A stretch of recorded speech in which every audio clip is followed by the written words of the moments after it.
fellow Toastmasters and honored guests. I'm sure that many of you will agree with me when I say that there are certain things that actually just get better with time, like fine wine. I'm sure you also agree with me that there are certain things that don't, like milk or dirty laundry. In any case, tonight I have a personal story I'd like to share with you that I believe to be a combination of the two. So first we'll start off by rewinding back in time. So I was about 12 years old. I just moved from Gary, Indiana to East Chicago, Indiana, right smack in the middle of 7th grade year. School was already in full swing. I had no friends, and everybody already seemed to know each other. So lame. That is until she came into my life.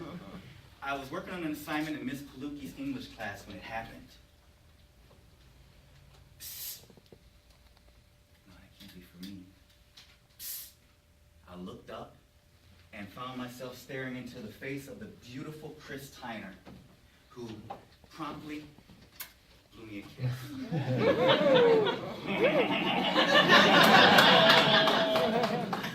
It took Miss Palucci a minute to get the class to calm down.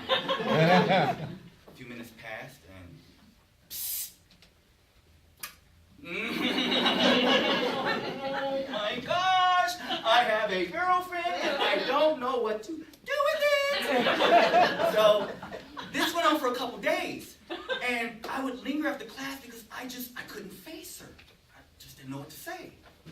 That's it. The ball is clearly in my court. I need to get off my rear and charge my new destiny with Chris Tyner head on. So the next day, despite another day of kisses and nervous blushing, I had my supplies packed and my pencils were ready to hit that door the second the bell rang. The bell rang and my heart was pounding. But nonetheless, I got up, I walked right onto that hallway, and she was gone.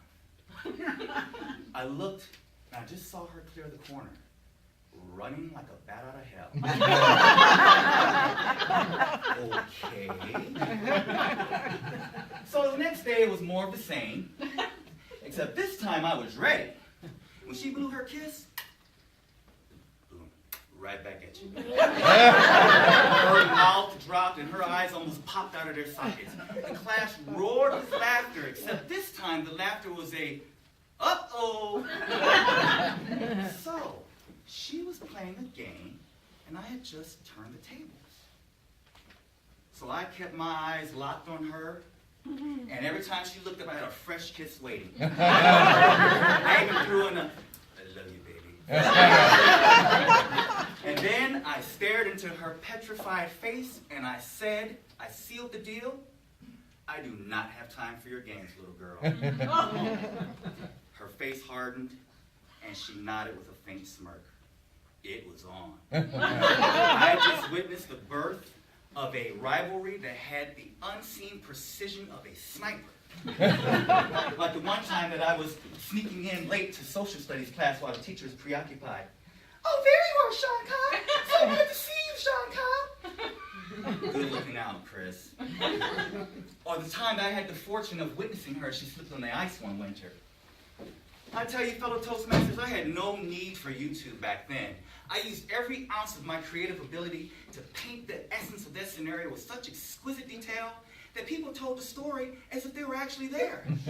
Everything from the Scooby-Doo running in place, to the books scattering all directions, to the oh as she went down from the counter. Are you okay, Chris Tyner? I won't repeat what she said, a bunch of curse words with Shawn Cobb at the end of it. So, needless to say, this war went on all the way until high school graduation. And from there, I'll fast forward a decade to my 10-year class reunion meet and greet.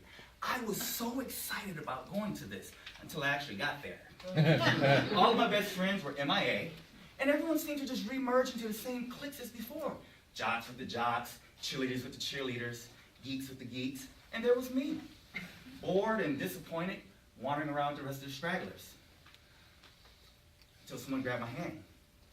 Come on, Shawn Cobb, let's dance! Chris Tyner, no, Chris Tyner, there's nobody on the dance floor. I need a drink or something. Oh, come on, Shawn Cobb, dance with me. And so I danced. And mind you, fellow Toastmasters, I'm actually pretty good when I'm at home alone in front of a mirror. But on the dance floor, that all reduces down to the same two-step. So, come on, Shawn Cobb, give me your glasses. No, Christopher, I'm blind without my glasses. The world is a blur. And I'm sitting here just dancing, can't see anything. And only thing I could see was I looked at her, and I could see she was doing this. Something in me snapped, fellow Toastmasters. And Shawn Cobb, that could only dance in front of the mirror, was right there on the dance floor, and it was on. Half the girls flooded the stage. They took my shirt off. One took a microphone from the DJs and went, "Go Shawn! Go Shawn! Go Shawn!" And there was Chris Tyner off to the side, mouth hanging open, eyes popping out of her head. Needless to say, fellow Toastmasters, our relationship was nutty.